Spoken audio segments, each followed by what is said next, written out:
Bem-vindos ao canal Sejam Santos, onde vamos explorar a vida e as obras dos santos mais inspiradores da história da Igreja Católica. Nós vamos compartilhar suas histórias, seus ensinamentos e seus exemplos de virtudes, esperando que possam nos inspirar a viver de acordo com os ensinamentos de Cristo. Então, se você quer aprender mais sobre esses santos e descobrir como suas vidas podem ser caminhos que nos levam a Jesus Cristo para nós hoje, inscreva-se no nosso canal e deixe o seu like.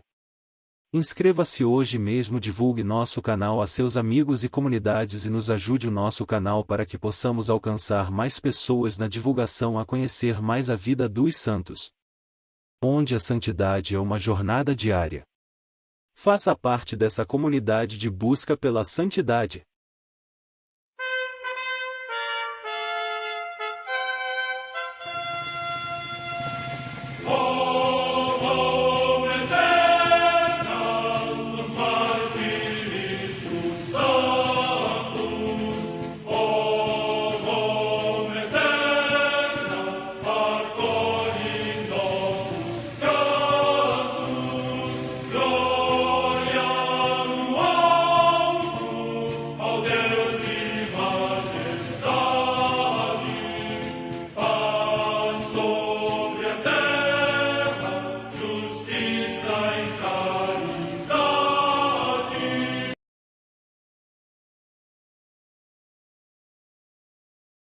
Ler a vida dos santos desperta em nós o desejo de seguir a Cristo.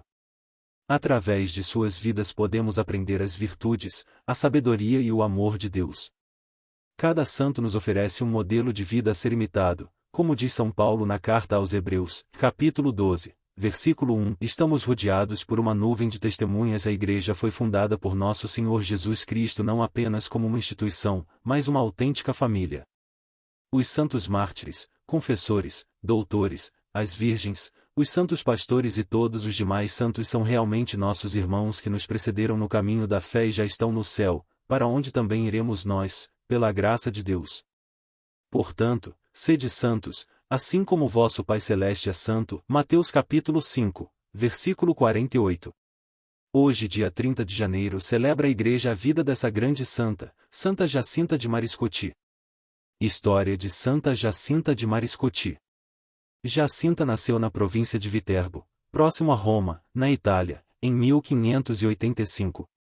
Seu nome de batismo era Clarice. Ela pertencia a uma família nobre. Era filha do príncipe Marco Antônio Mariscoti e de Otávia Orsini. Tinha parentesco com os príncipes Orsini. Educação e falta de interesse pela religião. Jacinta recebeu uma refinada educação, digna dos nobres, bem como os irmãos. Estes nobres, da aristocracia de Roma, tinham vínculos fortes com a Igreja Católica. Por isso, a educação cristã que recebiam era uma herança preciosa a ser passada aos filhos. Ainda criança foi entregue às religiosas franciscanas onde Inocência, sua irmã mais velha, já vivia uma vida religiosa fervorosamente, como uma santa. Seus pais queriam que Jacinta vivesse a mesma vida com a irmã, mas ela nunca demonstrou a mesma vocação. Muito pelo contrário, não queria saber da vida religiosa. Vida fútil em busca dos prazeres mundanos. Jacinta era uma mulher bonita, independente e culta, mas gostava de levar uma vida fútil, cheia de vaidade e com muito luxo. Sonhava com o casamento e não pensava numa vida religiosa. Mas teve uma grande decepção quando a irmã mais nova casou-se com o Marquês de Capizuochi, que Jacinta queria conquistar. Tempos depois, com outro pretendente, o casamento também não aconteceu. Após estes acontecimentos, Jacinta tornou-se mais altiva, fútil e insuportável. Ela procurava as diversões oferecidas pela alta sociedade. Vestiu o hábito a contragosto e dava maus exemplos. Vendo a vida que levava, seus pais enviam Jacinta para o mosteiro de São Bernardino de Viterbo, da Ordem Terceira de São Francisco, junto da irmã Inocência. Muito a contragosto, vestiu o hábito, trocou seu nome para Jacinta e iniciou sua experiência religiosa. Infelizmente, suas vaidades a acompanharam no convento e, por 10 anos, ela não foi exemplo para suas irmãs de hábito. Não respeitava o espírito de pobreza da vida religiosa, vivendo no luxo de um quarto que mandou decorar e usando belas roupas de seda. Porém, Deus havia reservado a hora certa para a conversão definitiva de Jacinta. A mudança de vida acontece por amor ou pela dor. Sua mudança interior começou com a notícia de que seu pai tinha sido assassinado. Jacinta começou a questionar os valores da vida, da riqueza e dos títulos da nobreza.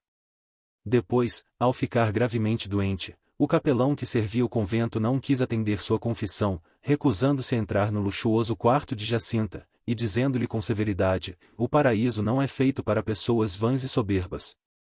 Estas palavras tocaram profundamente Jacinta, a ponto de dizer ao confessor: quer dizer que não há mais salvação para mim. O capelão respondeu-lhe que a única maneira de salvar sua alma era pedindo perdão a Deus, reparando os maus exemplos que ela havia dado às companheiras e mudando de vida. O tempo de Deus havia chegado para Jacinta. Jacinta prometeu tudo ao capelão. Depois, seguindo os conselhos do religioso, foi até o refeitório do convento no momento que toda a comunidade estava reunida e, sob muitas lágrimas, prostrou-se reconhecendo suas falhas e erros em voz alta, pedindo perdão de todos os escândalos. As irmãs, espantadas e comovidas com seu ato de humildade, alegraram-se e prometeram unir suas orações às dela, a fim de que tamanha graça fosse consumada. Bons exemplos e influência positiva. Tempos depois, contra sua vontade, Jacinta foi eleita como superiora do convento e mestra das noviças. Suas penitências severas e prolongadas orações eram sempre em favor de todos os pecadores. Sob sua orientação, muitas pessoas, depois de convertidas, fundaram instituições religiosas, orfanatos e asilos. Mesmo vivendo no convento, ela e suas amigas encontraram meios de exercer a caridade. Durante uma grave epidemia que atingiu a região, ela criou 2 associações, uma para conseguir esmolas para os mendigos, convalescentes e presos, a outra para construir um hospital. A essas 2 associações ela chamou de Oblatas de Maria. Elas existem até hoje em Viterbo. Morte e canonização. Jacinta não tinha completado 50 anos, quando foi atacada por um mal súbito que a levou à morte em poucas horas. Ela faleceu no dia 30 de janeiro de 1640 e foi sepultada na igreja do convento, em Viterbo, onde se converteu. O cardeal Mariscotti, sobrinho de Jacinta, solicitou a sua beatificação, que foi pronunciada em 1726 pelo Papa Bento XIII, membro da família. O Papa Pio VII a canonizou em 24 de maio de 1807. Oração a Santa Jacinta de Mariscotti. Ó Deus, que fizestes da Virgem Santa Jacinta, abrasada no fogo do vosso amor, modelo de contínua mortificação, concedei-nos, por sua intercessão, a graça de chorar os nossos pecados e permanecer no vosso amor. Por nosso Senhor Jesus Cristo, vosso Filho, na unidade do Espírito Santo. Amém. A Santa Madre Igreja celebra também nesse dia os santos. Em Jerusalém, São Matias, bispo, que, depois de muitos padecimentos por Cristo, descansou em paz. Morte no século II.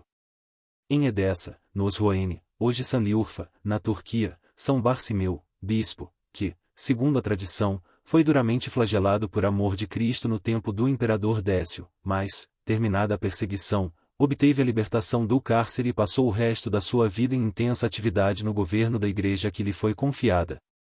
Morte no século III. Em Roma, a comemoração de Santa Martinha, sob cujo título o Papa Dono dedicou uma basílica no Foro Romano. Morte no ano 677. Em Chelles, no território de Paris, atualmente na França, Santa Batilde, rainha, que fundou o cenóbio sob a regra de São Bento II os costumes de Luxeuil, depois da morte do seu esposo Clovis II, foi regente do reino e, durante o reinado de seu filho, passou os últimos anos da sua vida na rigorosa observância da regra monástica. Morte no ano 680. Em Maubeuge, na Neústria, na atual França, Santa Aldegundes ou Aldegonda, abadesa, no tempo do rei Dagoberto. Morte no ano 684. Em Pavia, na Lombardia, região da Itália, Santo Armentário, bispo, que depositou solenemente o corpo de Santo Agostinho na Basílica de São Pedro, em Caelo Áureo, para ali trasladado pelo rei Liutprando. Morte no ano 731. A paixão de São Teófilo Jovem, mártir, que, sendo comandante da frota cristã, foi capturado pelos inimigos junto a Chipre e conduzido a Arum, califa dos sarracenos, e não podendo este obrigá-lo a negar a Cristo, nem com promessas nem com ameaças, mandou que fosse passado ao fio da espada. Morte no ano 792.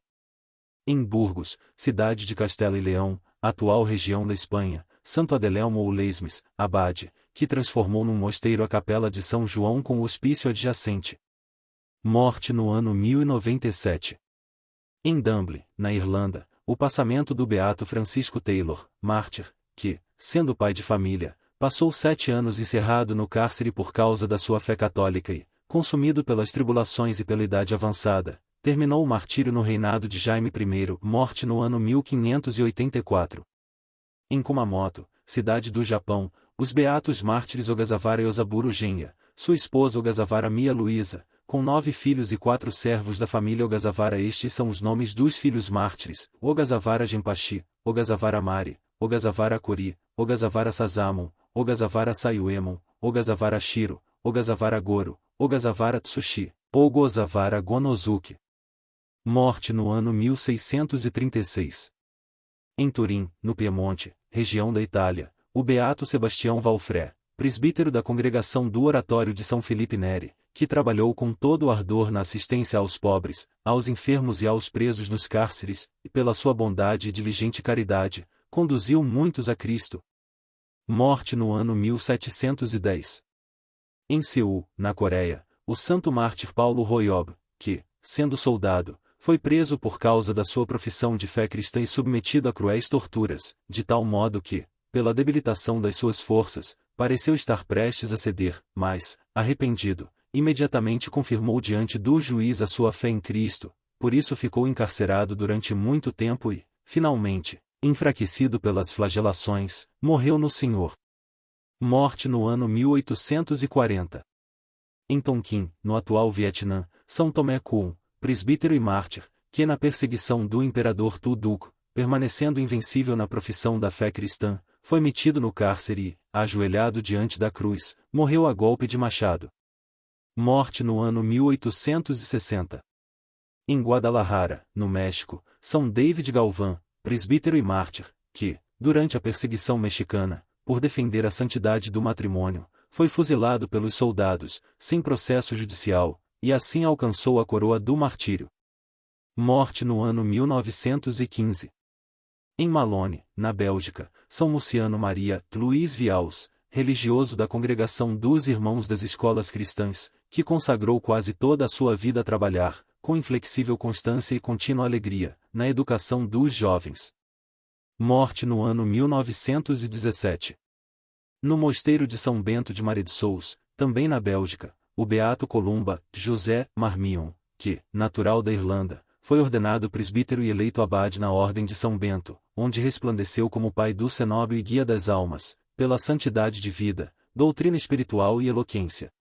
Morte no ano 1923. Em Torrent, localidade da província de Valência, na Espanha, a beata Carmen Garcia Moyon, mártir, que trabalhou diligentemente como educadora da doutrina cristã e, durante a perseguição religiosa, depois de ter resistido tenazmente à tentativa de violação, foi queimada viva pela fé de Cristo. Morte no ano 1937. Em Gdynia, cidade da Polônia, o beato Segismundo Pisarski, presbítero e mártir, que, durante a guerra, por não renunciar à sua fé perante os perseguidores, foi expulso da sua igreja paroquial e finalmente preso e fuzilado. Morte no ano 1943.